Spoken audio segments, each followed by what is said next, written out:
Welcome to my channel Kartik sir multi videos. दर्शक बंधु, आज मु आपण मानक एक बहुत सुंदर योगासन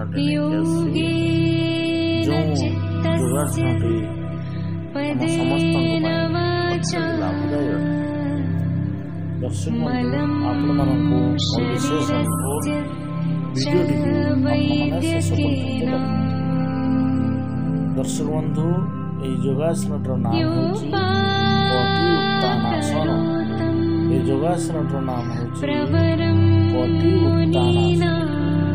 दर्शक बंधु, ये योगासन कटी उत्तानासन योगासन परिवार शवासन शोई दुई गोड़ को मोड़ी कर दुई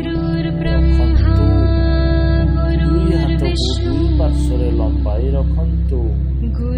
विश्वास भाव भीतर भक्ति करी पिठी को ऊपर को उठांतु।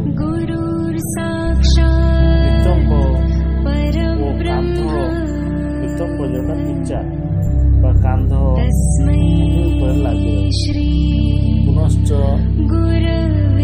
प्रश्वास त्याग करी पिठी को तले भूमि ऊपर दबाई पूरा सीधा कर दियंतु। एहीपरि यही अभ्यास 8-10 थर करंतु। तेणु दर्शक बंधु, ये जो कटी उत्तानासन योगासन करवार विधि प्रणाली कौन ना शवासन शोई दुई गोड़ को मोड़ी रखंतु। दुई हाथ को दूर पार्श्व लंबाई रखंतु। विश्वास भीतर भक्ति करी पिठी को ऊपर अड़क उठांतु टाणंतु। नितंब व पिचा ओ कांध लगे।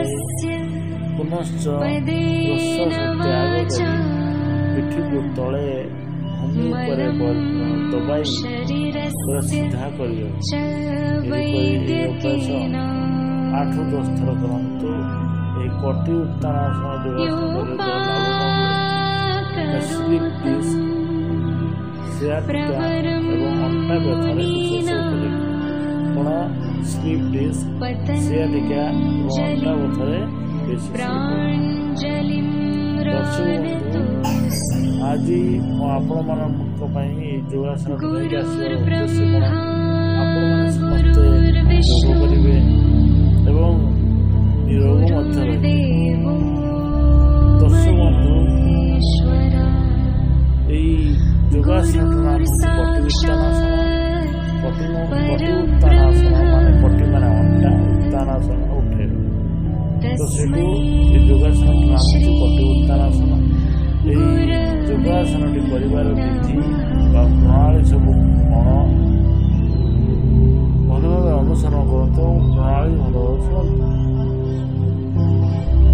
कटी उत्तानासन परिवार विधि कौन ना शवासन शोई दुई गोड़ को मोड़ी कर रखंतु।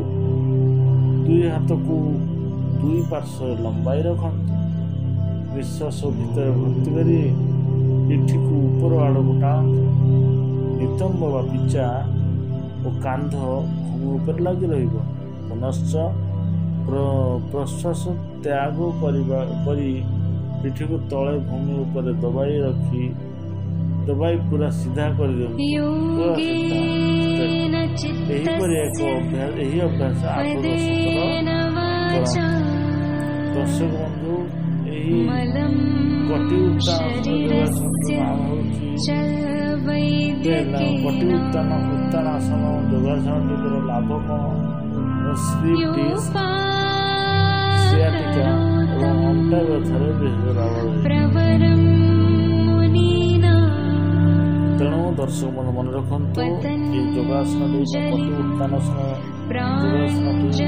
परिवार लाभ कौन मान परिवार विधि व प्रणाली कौन ना शवासन शोई दुई गोड़ को मोड़ी कर रखंतु। दुई हाथ को दुई पार्श्व लंबाई रखंतु। विश्वास भीतर भक्ति करी पिठी को ऊपर आड़क टाणंतु। नितंब व पिचा और कांध भूमि ऊपर लगी रहिबो। पुनश्च प्रश्वास त्याग करी पिठी को तले भूमि ऊपर दबाई पूरा सीधा कर दियंतु।